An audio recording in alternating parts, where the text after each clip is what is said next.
Look, I think that answers my next question to a certain degree, but, hello, who didn't put their phone on silent? Me. Let me do that quickly. Yeah. The MC is a fuckwit. He's the fuckhead.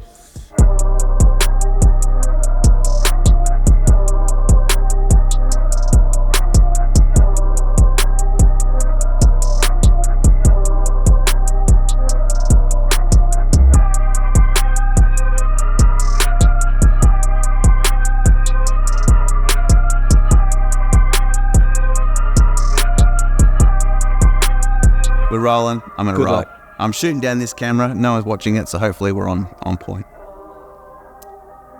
Welcome to another episode of That Show by Bad Everything. Today, we're very blessed to have a special guest with us and a story that I guess intertwines music and creativity and Adelaide and South Australia, but more importantly, the golden age of advertising. Well, at least that's what they call it anyway. I don't know if it was the golden age. It was what it was. It was an era. It was an era. It was a lot of long lunches. It was great. My guest today is Andrew Killey, and I'm very pleased to have him here. A friend of mine, an ex-employer of mine. Yes. What a mistake that was. No. But most importantly, a good friend. Amazing prowess, incredible creativity. Welcome aboard, Mr. Andrew Killey. Thanks, mate. Thank you. Some of that's true.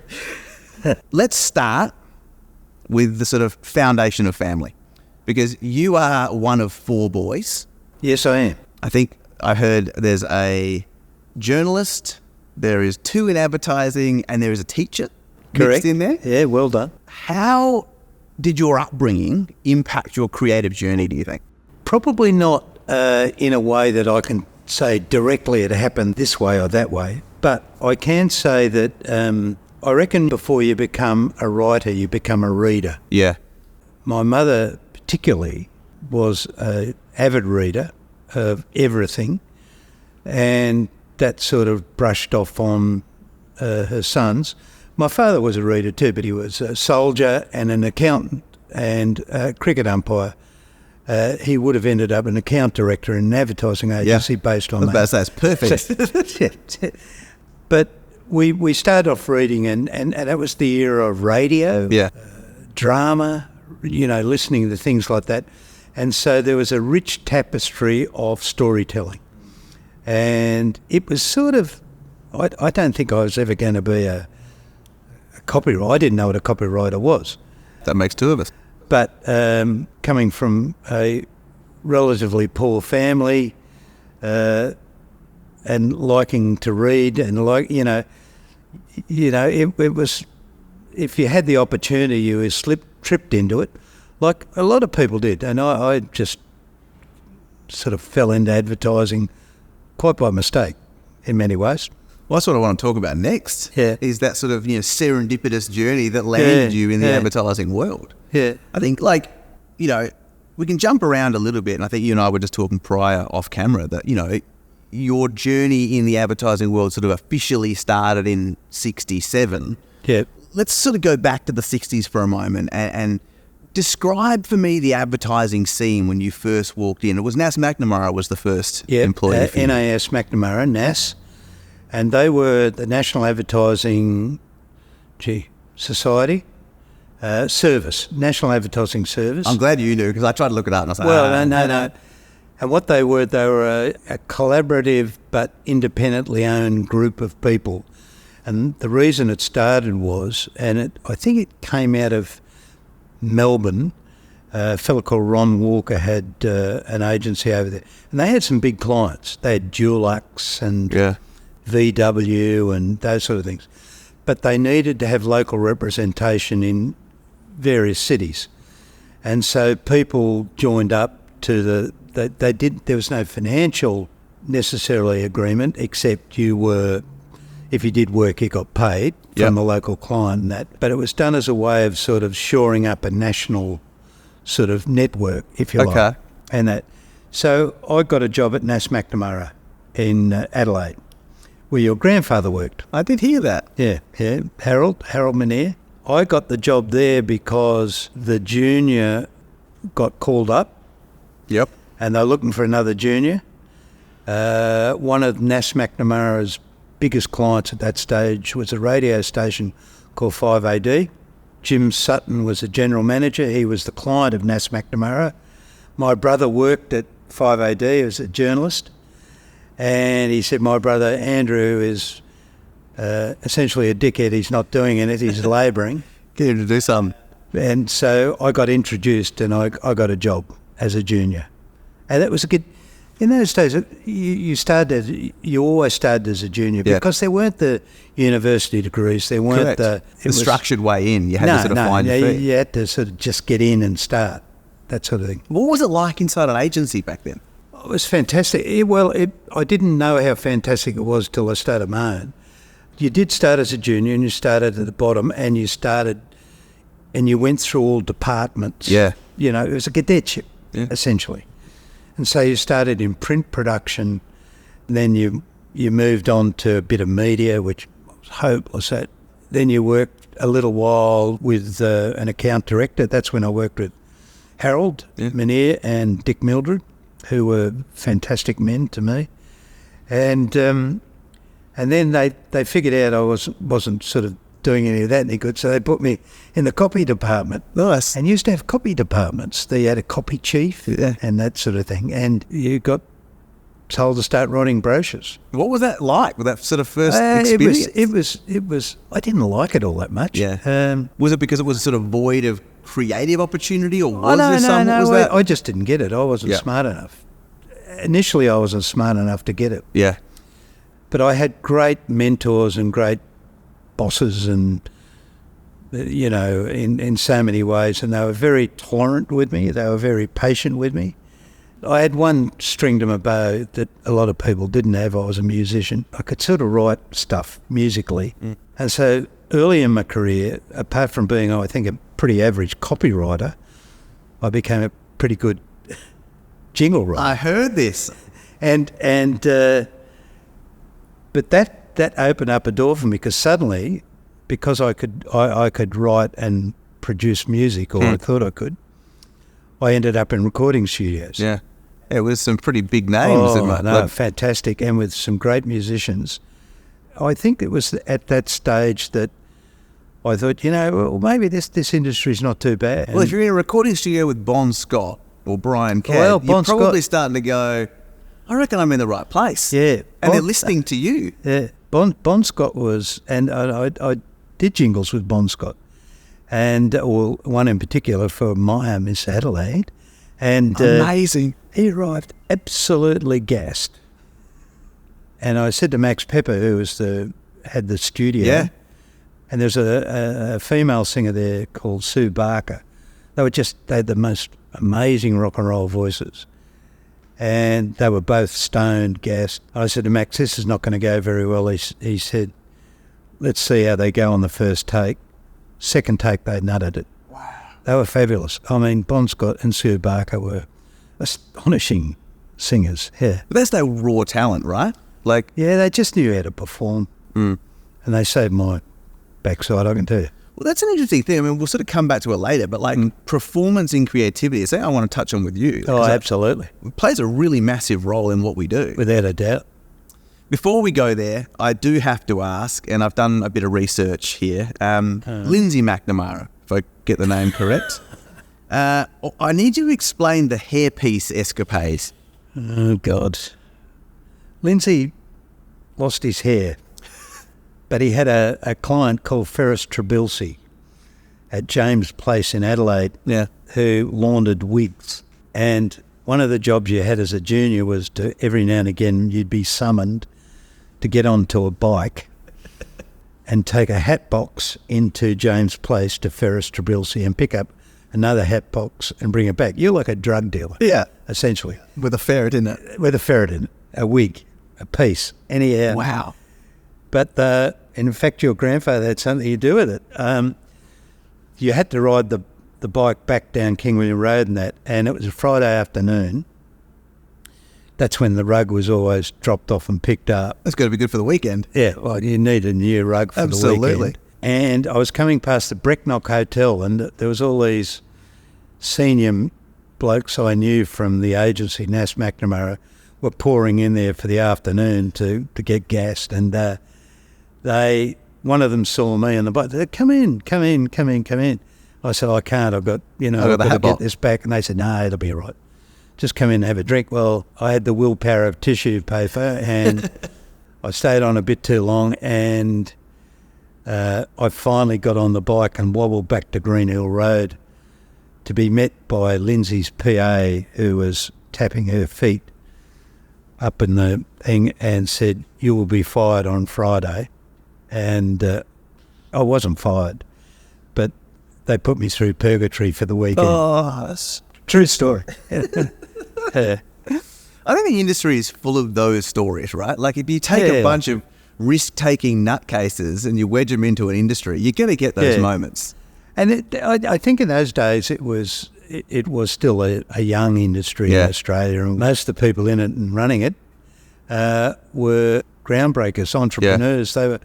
They were doing it. They were learning, and that was great.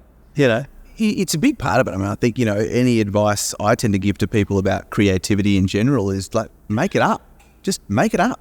Give it a shot. Try something. Yeah, you've got to be brave. You've got to have a go. Yeah, you've got to take risk. I mean, creativity is not for the faint-hearted, and you've got to be prepared to expose yourself and put yourself out there. Yeah, as you'd know. Yeah, definitely, 100%.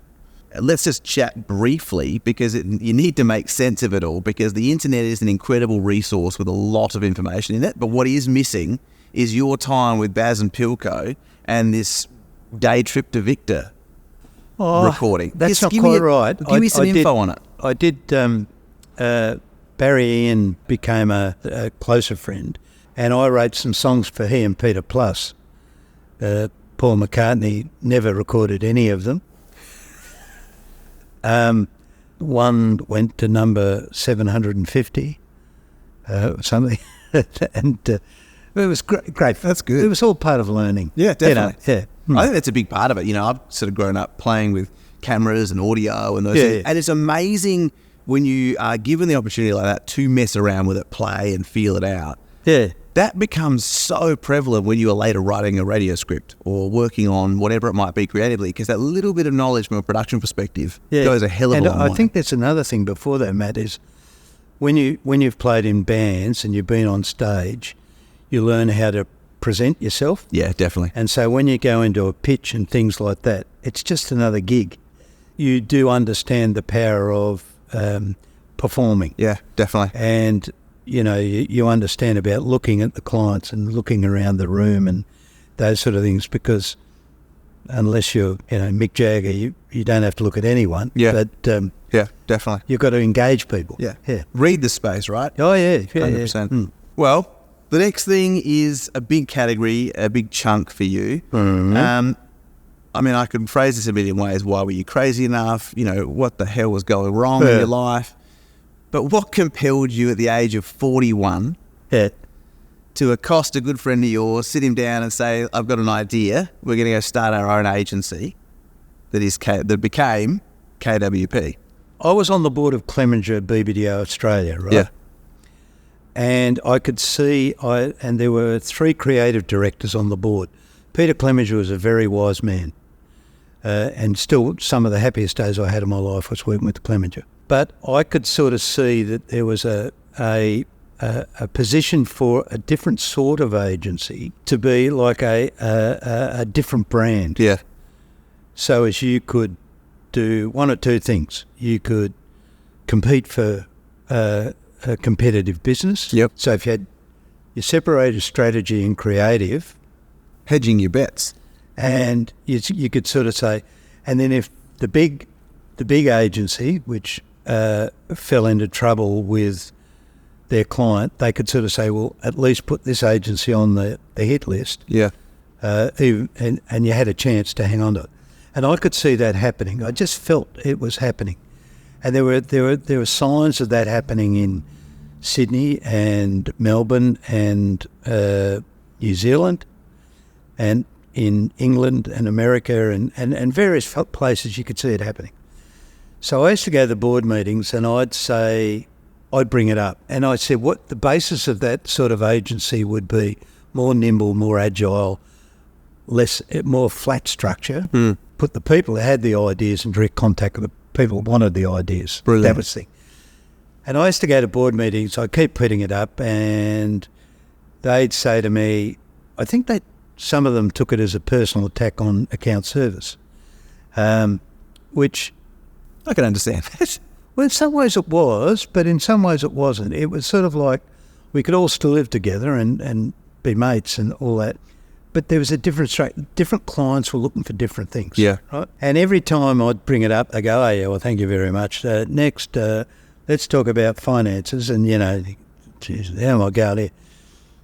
At one stage, Peter Clement just said to me, look, Andrew, we're sending you to New York if you want to go. Take the family and go to BBDO over there and blah, blah, blah, blah. And I said, oh, that'd be wonderful. But I came back and the feeling never left me. Yeah. And... How long were you in America for?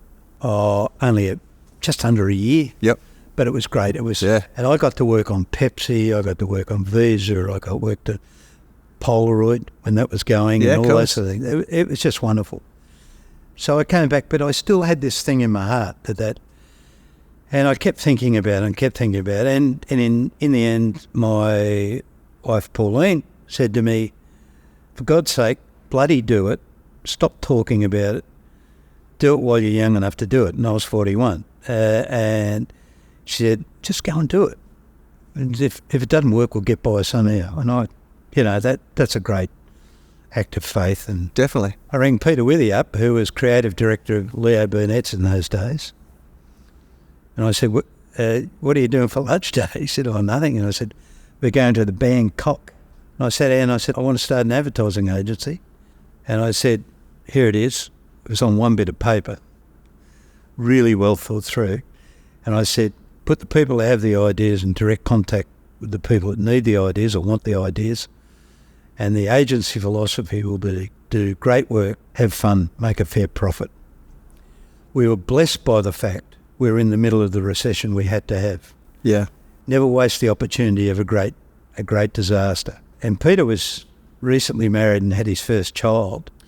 And I said, "I'd really like you to be my partner in this." And I said, "Would you like to go home and talk to Jane?" And he looked at his watch and he waited and he said, "Thought about it, we're going to do it." 60 seconds. Brilliant. And I said to him afterwards, I said, he said, "Jane said that's what it'd be." And I said, "Well, smarter than me." But anyhow. So that's basically how it happened, on a serviette in a restaurant. Amazing. And that became the way we did business. Yeah. It's incredible, have fun, do good work and make a fair profit. Yeah. It's a surprisingly simple ethos. In a world of very complex business strategies and those things these days. Because I saw a lot of people in the industry, they were very good at their craft. They were very good. And they built up and things and that, and they suddenly weren't having fun anymore. Yeah. And then they became possessed with, you're not making enough profit. So what do you do? Oh, you buy another agency, you do this, you do that, And suddenly you start to lose your core value of what made you good in the first place. 100%. It's a loop and a cycle we see in agencies throughout history. And we fell for it for a while too, and we nearly screwed it up. Yeah. So obviously that philosophy was a massive driver in the early days of KWB. Well, it was, and it was a good thing to say to clients, because it was a recession. You've got to remember, our first client was a financial client. It was a co-op building society that became Bendigo Bank. From day one when we opened our doors, we had it. Most advertising agencies started off in those days with a real estate agent and a car yard. Yeah, totally. Now, nothing wrong with that, but Pete and I had brand experience. He'd worked in Hong Kong, he'd worked in the Netherlands, a bit in New York and things like that. And we'd worked in the Clemenger Empire, and we understood good advertising. And we weren't going to start off with a car yard. Yeah. They're vastly different businesses. Sure. Car yards and real estate, their life's we'd be fucking no hard good at car yards. Well, it's hard for them, right? They're sort of trying to sell to make every dollar they can. It's hard to then invest in creativity and storytelling and long-term brand. Yeah, and the thing we did was, because we were two creative directors, right, both copywriters, there was a great line from someone who I won't mention. He said, "Oh, that'll be good. Two creative directors are copywriters. I just spend their time criticising each other's curtains." he only ever wrote one other good line, and that was "Cloudy but fine," which is a great line. We used to scare clients, not scare them. I think we'd enchant them a bit. We'd turn up with layout pads, and we'd say, "Look, we don't want the business. We just want a project." Yeah, it's a great way in. And we go in there, and so we'd sit there, and they'd start talking, and we'd start doing ads, and we'd say, "Is that what you mean?" Yeah, that's what we mean, because we were using our experience of. Yeah. Because most creative people are strategic. I don't think they get credit for that. Agreed. Good creative people are strategic. They filter it down, and we'd had a fair bit of experience. I mean, I was 41, Pete was 38 or something like that, but worked on a lot of business, and you'd seen a lot of good people and average people and good clients and average clients and things like that. So you had a point of view about stuff. Yeah, definitely. I always remember the way we got the Co-op Building Society as a client was we said we're not going to do ads. We're going to start with point of sale. Point of sales crap. And we did all that. And then this was just when computers and all that had started.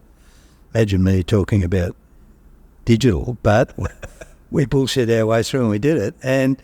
But we started and we said what we're going to do is we're going to listen to your staff. We're going to do this. We're going to start there and we're going to build out. We're not going to do ads that build in. Yeah.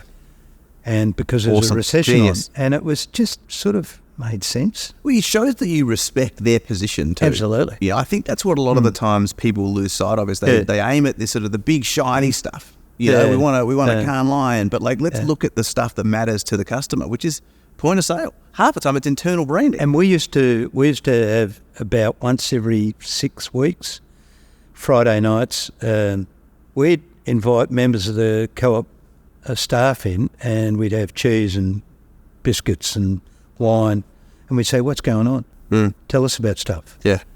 And these young men and women, and they're mostly young, the best research groups you've ever done, they'd say, "Oh, someone's come in and said, this about interest rates and that and blah, blah, blah." So it was really good. But we had a great client. In 6 months, maybe it's a bit of an exaggeration.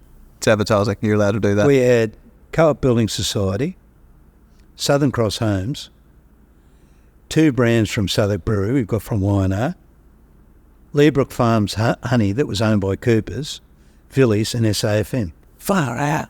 And suddenly people going, "How are they doing that?" We just went and spoke to people and did it, But it also shows that your process made a big difference. Like you've set up an agency that is idea people in front of people that need those ideas. Yes. Well, you're showing how you're doing it. Well, what had happened is that a lot of the companies in those days, the boards, because there was a recession on, they were cutting their marketing and sales departments and their budgets. Yeah.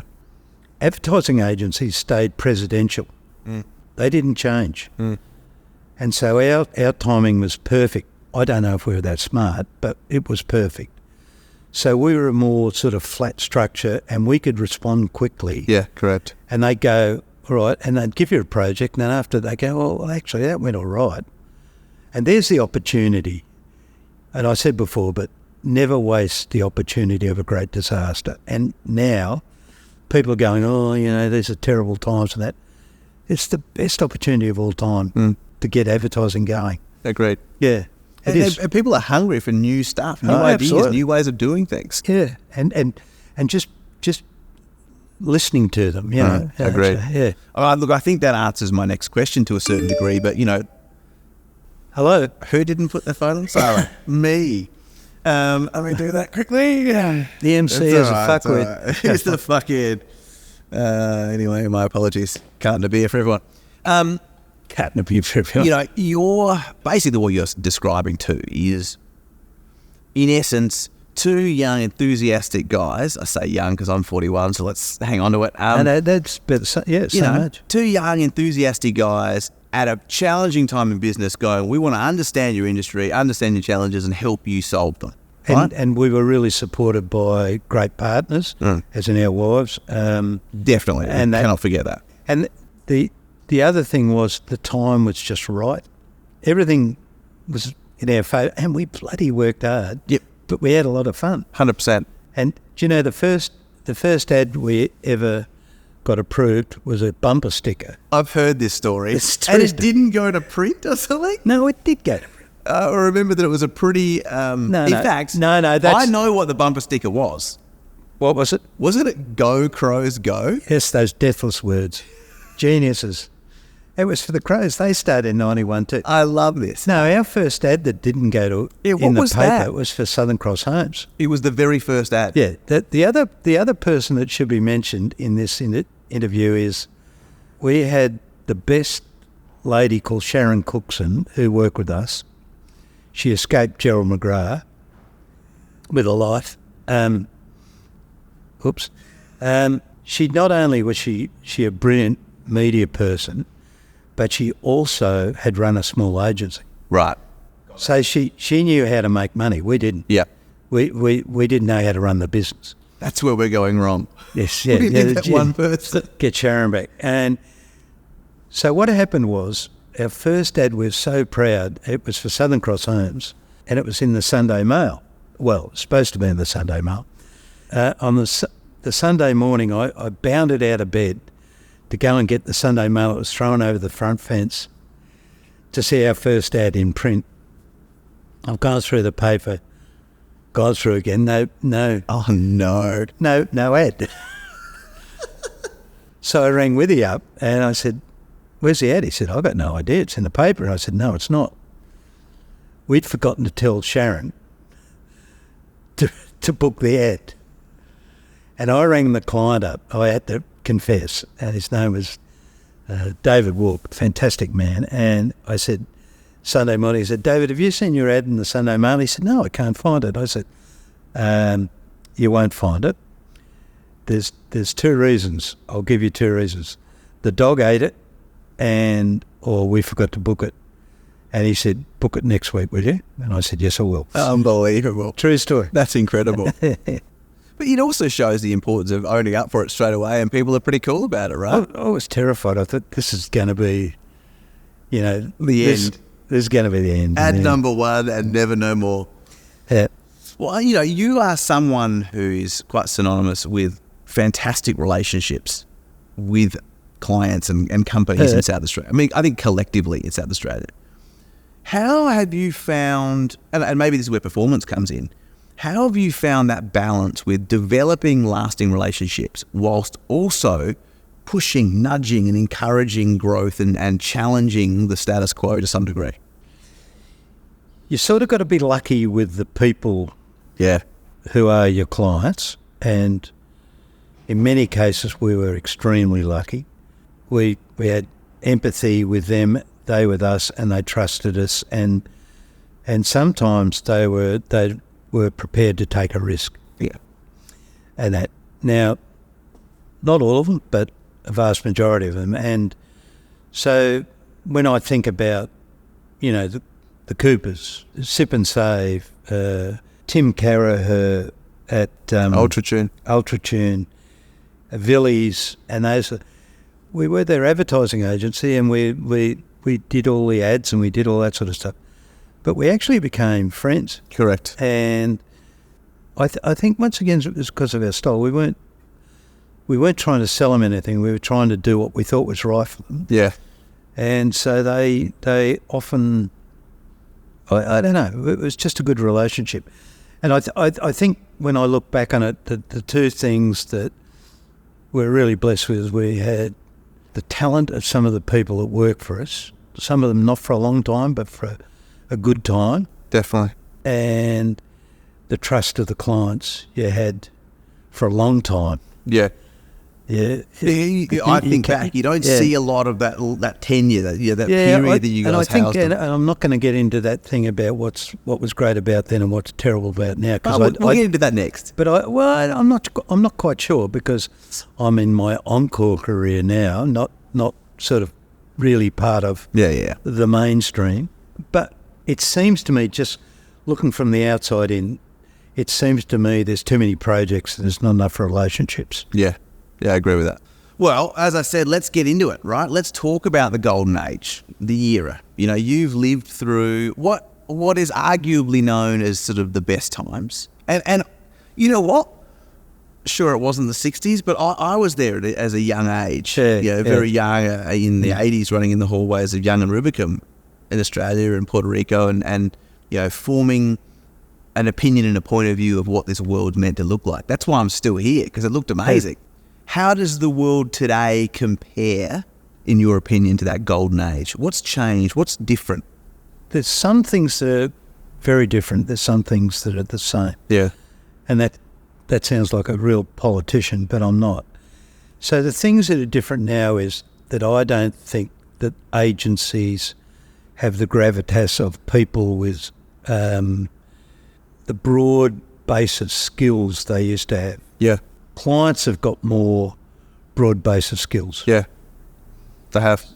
And I think one of the things that agencies, they've got to, I'm not going to say reinvent themselves, they've got to figure out what it is the clients really need. Yeah.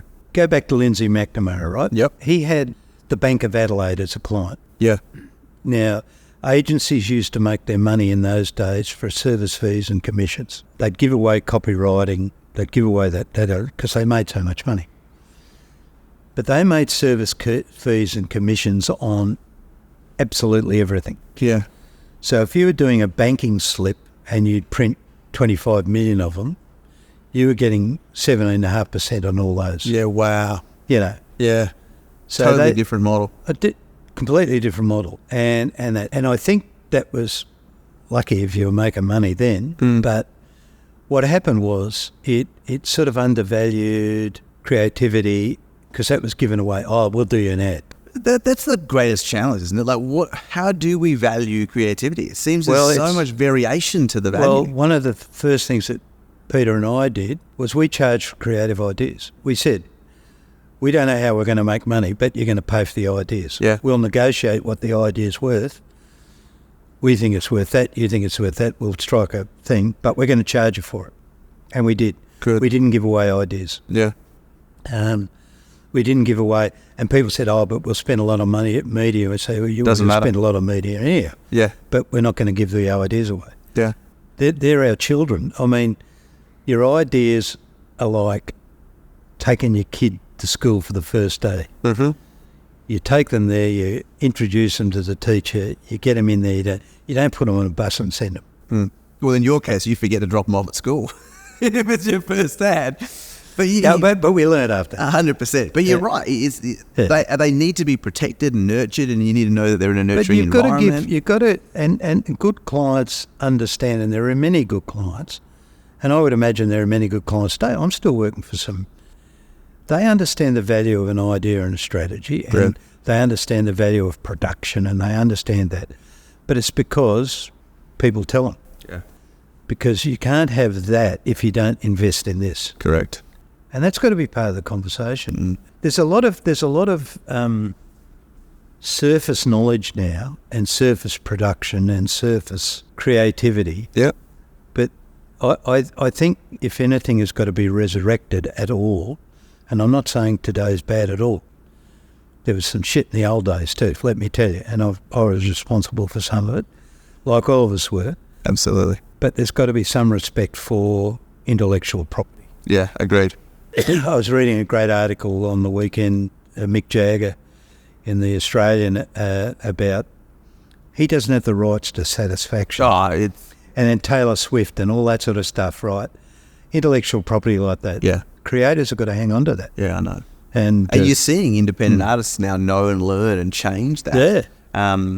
But it is something that I just don't think we're taught enough. And I do think too, there's a flip side to that coin, right? Like, we're also often positioned as creatives coming up to be a little bit more flippant, like throw your ideas away, let's keep going, you can come up with more. You know, it's a balancing act. Matt, one of the things I've learned about being a copywriter, creative person is we're like children.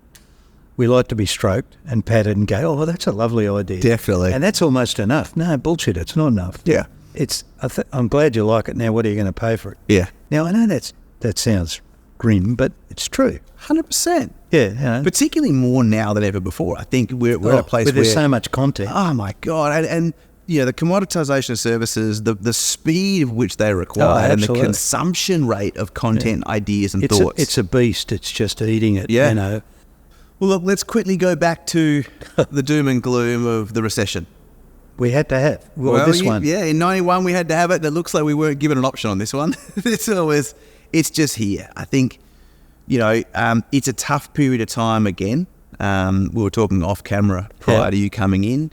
And the industry's seen many economic ups and downs over the years for multitudes of reasons, But as someone who has weathered the storm before, what strategies or advice would you have for agencies in the 23s and 24s as we are now, dealing with the impending challenge or increasing challenge to ensure their survival? Clients have never needed you more than now. Have faith. Just don't buckle. The opportunity of disastrous times is huge. Clients, if they're honest and if you're tough enough, you need greater creatives, quicker creative, better creative solutions now than ever before, just to stay in business. Yeah. So the opportunity is huge. I mean, I would love to be 41 again.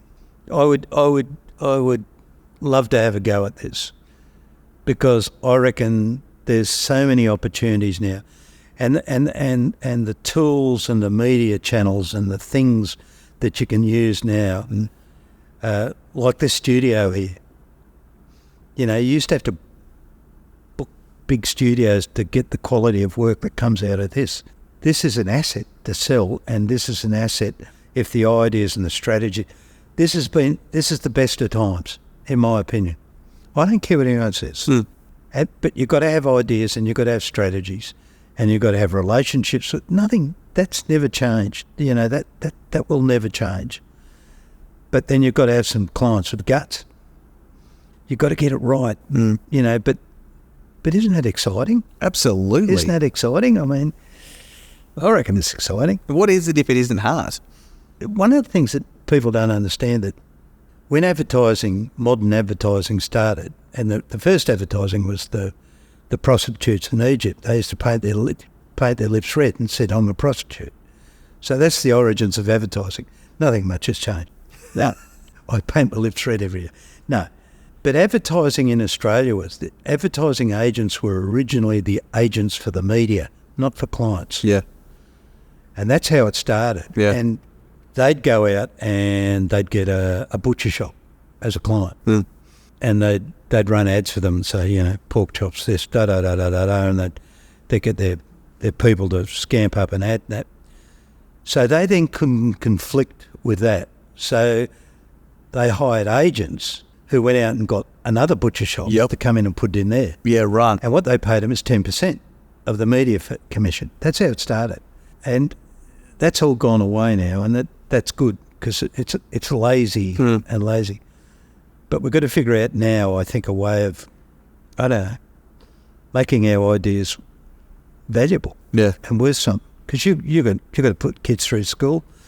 Guys putting the cameras here, they've got to get running the cameras. They've got families and mortgages and things like that. So, Definitely. I mean, it's pretty simple, really. It is, and I think that's where the fight to regain, as you said, it's not a fight to regain anything on our end. I guess it's a balancing act to support our clients into a position where they feel empowered and trusting enough to take some risks, to help tell a better story, to push those ideas out into the world and perhaps disrupt in the way we want to.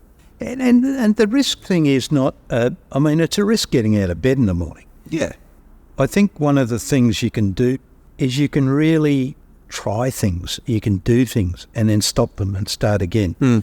But they've got to be based on philosophy and smartness, not just Haggle Co meets the big shed company. Jesus Christ, I just don't know that crap. To me, I was watching it the other night, Haggle Co, that sort of thing. And people say, well, do you remember it? It's good. No, I remember people pick their nose too. It's not the way you do it, The other thing I'd say about that is that, I'm sitting at home, and the gold standard is still, for me, video, TV. Yeah. Right. I mean, the ads I wish I'd written is Airbnb. Beautiful. They're beautiful Yeah, ads. They're beautiful ads. And it would have been a good junket to go shoot them all. You know what I mean? Jeez, I wish I'd got that. The ad starts on a beach in Bali. It's all that, isn't it? But, and there's good things like, I think there's some great stuff like, I think Go and Mow is good. Yeah. I think Selfish... And to see the effectiveness, Effie Awards, I mean, like, that's what we want to see more of. Great, interesting, Selfish weird, Prick is good. Excellent. Finding those basic truths in things that you can then extrapolate out and make it a campaign, that's the gift. That's Absolutely. The challenge. Seeking the human, right? Like trying to find that human piece that lives amongst the challenge. And when Aldi came in. Yeah, 100%. Brilliant. The fresh food people is 30 years old, 20 years old now. It was revolutionary at the time. Yeah. And everyone's doing the same thing, and they got smiling. Aldi went, you know what, we're going to do this, good, different. And that it is good, different. Yeah. And it makes you smile, makes you feel a way. Beautiful proposition, Definitely. Good, different. And are all the ads great? Nah. But most of them are pretty good, and some of them are great. And that's what you can ask for, right? Like a great foundation for good creativity to grow from. And I think, I'm sure Aldi would have done pretty well if they had a different campaign or different advertising, but I tell you what, made a big difference. Oh, yeah. And I have no idea who did it, but they should be congratulated. It's great. And it's sort of, I think there's the thing that comes from a core of a great idea that really differentiates it. And if you ever didn't have the courage to think that in a big market with big players and that, you can't come in and come up under them. And I think that's what KWP did. I agree. I think, there's always a way in, right? Like the disruption, the little creative approach. I think so. But it comes with honesty and it comes with a sense of real, which is what you guys brought with you. But enthusiasm and fact too, it's not about you, it's about them. Yeah. The customer and definitely. And the customer is the end customer and the client. Not necessarily the client's customer. Yeah. Right, I agree. So that's tell me then, if we're talking about great ads, what's a collaboration or a project some of you worked on that stands out in your mind today? Oh. And there's a lot. Oh, Matt, there's look, I've got to say that we were blessed with most of the stuff we did with Coopers. Yeah, incredible. And you had a bit to do with that because they were brave and they allowed us to create a tone of voice. I think the stuff we did, the early stuff we did with Sip and Save, the Blue Barina and all that sort of amazing. stuff, I think that was good. Banana Boat.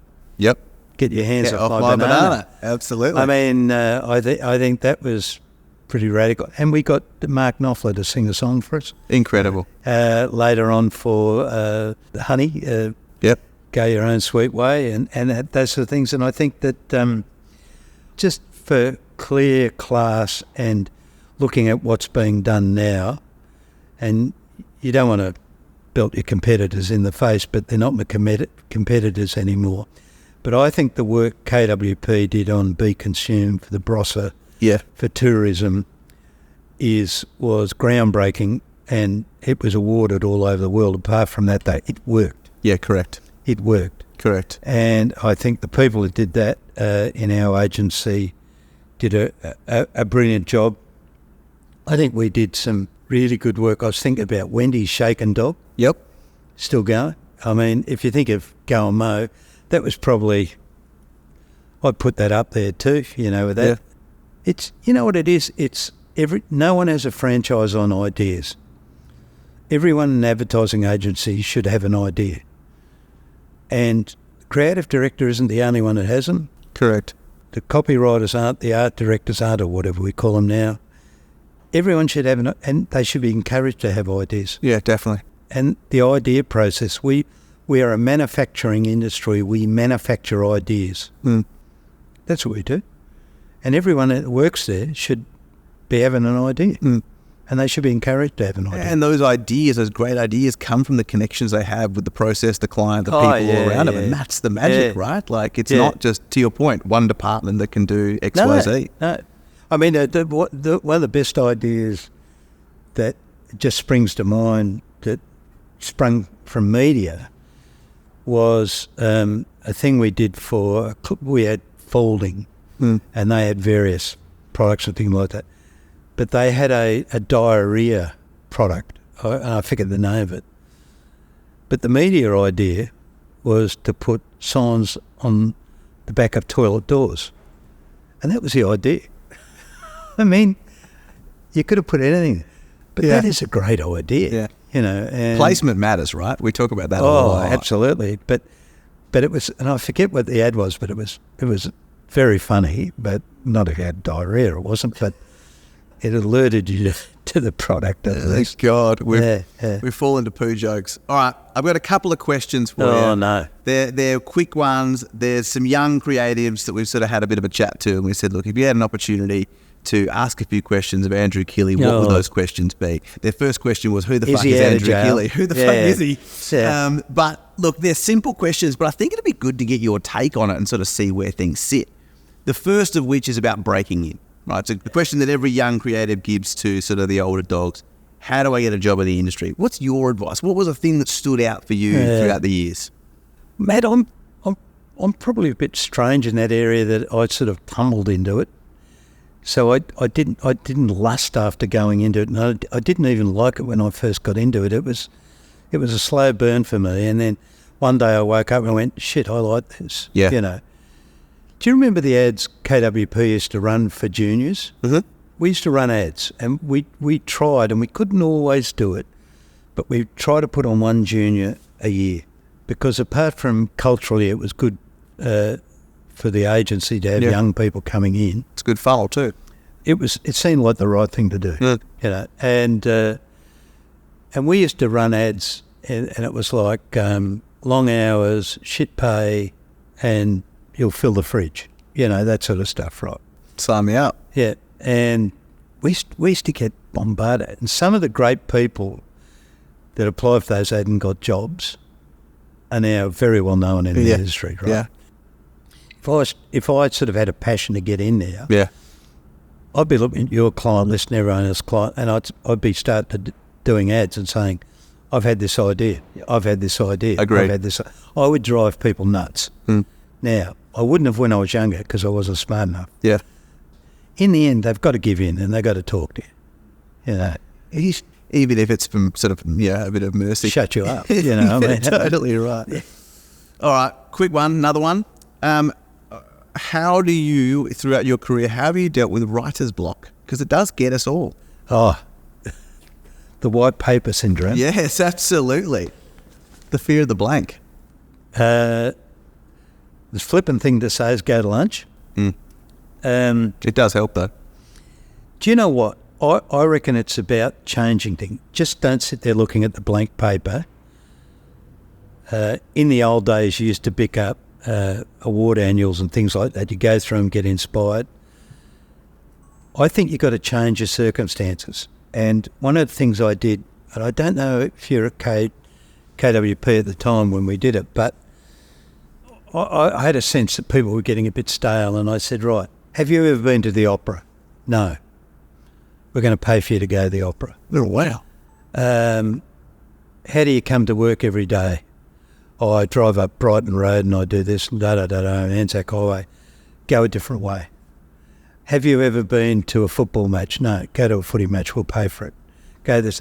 Change your circumstance, change, and just stop thinking about the white paper. Yeah. Go to a movie. If you've never been to a ballet, go to a ballet. Just change your circumstance. Creative people, none of them are original. Yeah. Where none of us are original. Yeah. You're taking in things and you're putting them away. 100%. And you do.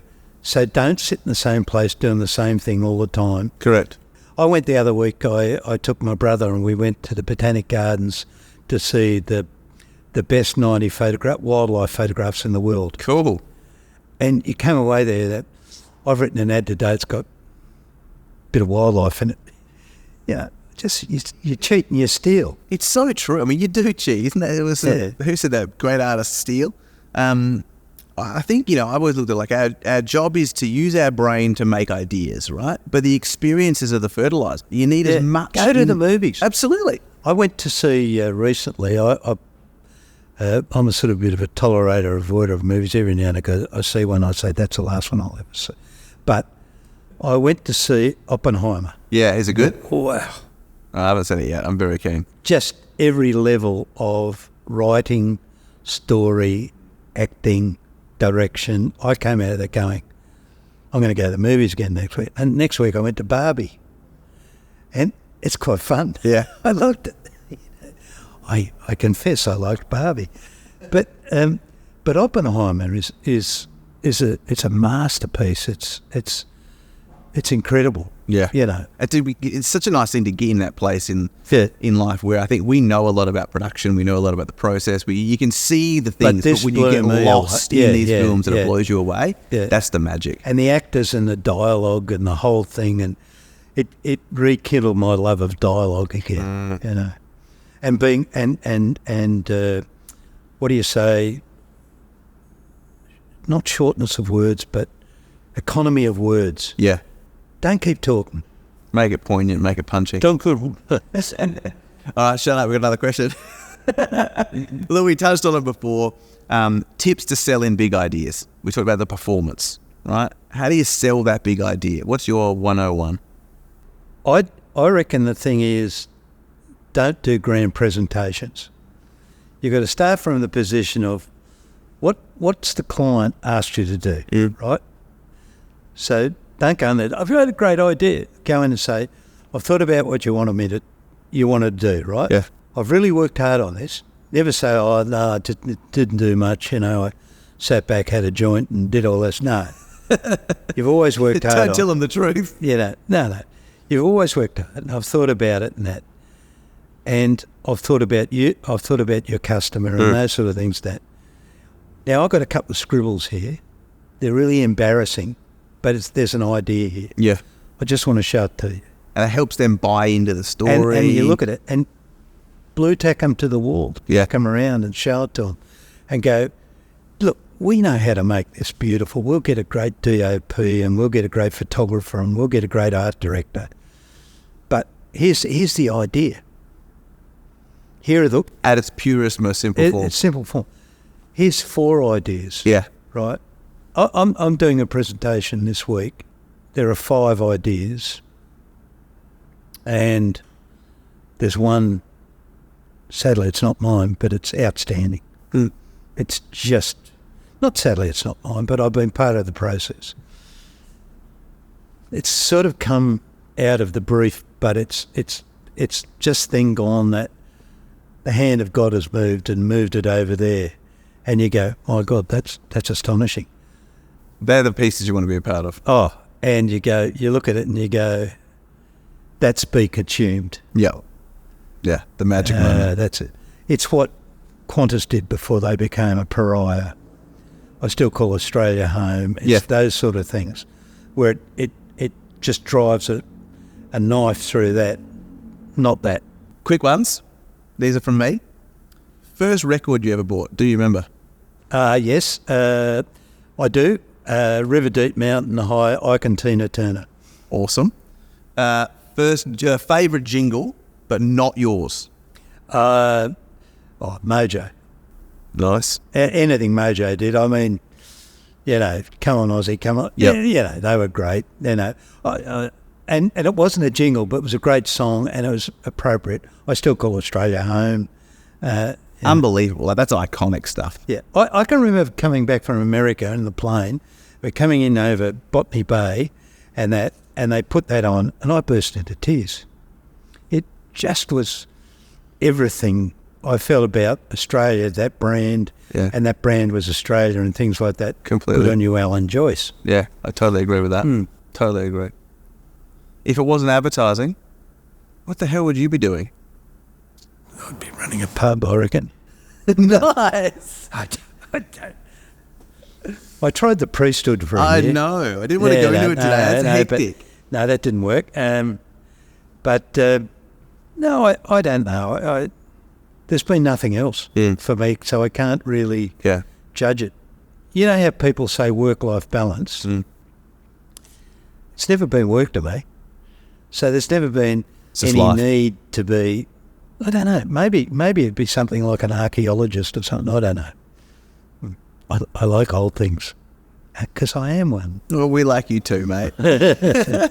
I've always, I don't know who said it, but someone said, true creatives are at their heart hypochondriacs, because if they're not making something, they're making something up. And I think that's a really true statement. Oh, yeah. You could have an imagination. Some of it's true. So it's a great Jimmy Buffett line. Please. He went to Paris. Yep. And the lyric is, some of it's magic, some of it's tragic, but I've had a great life anyhow. Yeah, brilliant.